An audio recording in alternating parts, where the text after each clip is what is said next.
my whole life, I've been a pretty bad swimmer. It's not like I didn't try or anything, it's just I never really got into it. And I really lacked the skills. In Australia, you would start primary school at 6 years old and continue until you're 12 years old. And then you would continue through to high school. In year 2, when I was 8 years old, that's when the school forced us all into compulsory swimming lessons. And let me tell you something, I'm surprised I didn't die out there. So basically, to get to the pool from our school, we had to walk through many streets in 40-degree heat. 40 degrees Celsius. This is how much it is in Fahrenheit, and this is what we all looked like. Anyway, the main rule was to never walk in front of the teacher. What are you doing? Arriving to the pool, there were 2 types of entries. One was the season pass line. These were the types of people that were really good swimmers and would go there all the time. They would just prance on in like, yep, I don't need to pay.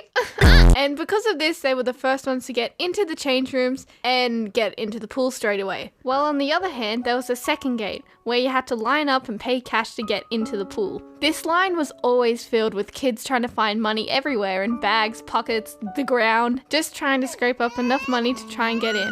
I was one of those kids. So after finally getting into the pool, we walk into the change rooms while the season pass people walk out. And things start to get a bit weird. From what I remember of the change rooms, girls ran everywhere for some weird reason. And there was a lot of, do you like my swimmers? And, ew, whose undies are those? Ew!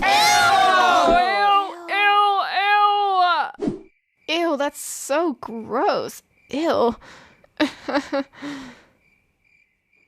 In the first session, they would allocate you in swimming groups based on your swimming abilities. The groups would range from Group 1 to Group 4. Group 1 being the lowest group where kids can barely float, and the Group 4 kids, the season pass. There's no point really covering the test as it was pretty boring, but anyway, I got put into Group 4.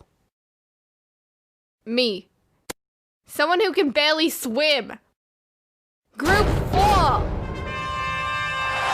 All emotions were flipped once we walked 50 meters to the deep end. Prior to this, I'd never been to the deep end before, so it was a little daunting. So the instructor gave us an option of diving off the blocks into the water or just going from the ground.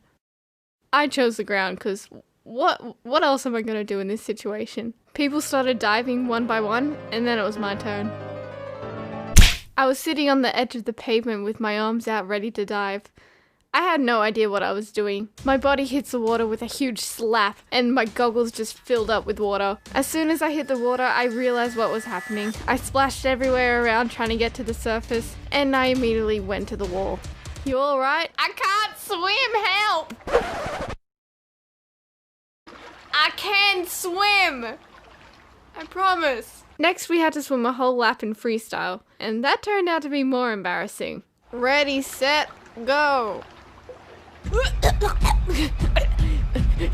The sad thing was that the instructor didn't stop me or anything. He just encouraged me to keep going. This didn't help me at all because I still had the fear of drowning. Doing great. So close. Yeah. Good job. Keep it up. You're doing good. Yep. Swim. Almost there. Great work. Keep it up. Up.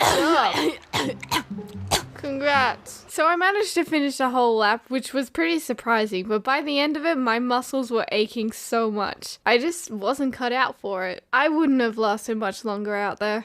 Everyone, you did great, except Jess. Can I talk to you for a minute, Jess? Look, you're a really great swimmer and all, but I think you would be better in Group 3.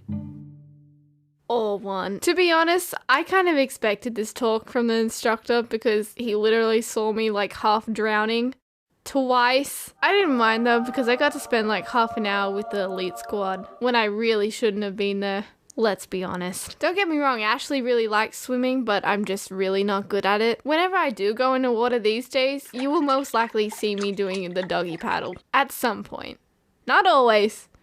Just sometimes. 90% of the time. Here's a random fact to leave on. One of my friends saw a diaper at the bottom of the pool, and it still had poo in it. Thank you guys so much for watching my first ever proper video on this channel. I hope you guys liked it, and don't forget to follow me on Twitter and subscribe to the YouTube channel.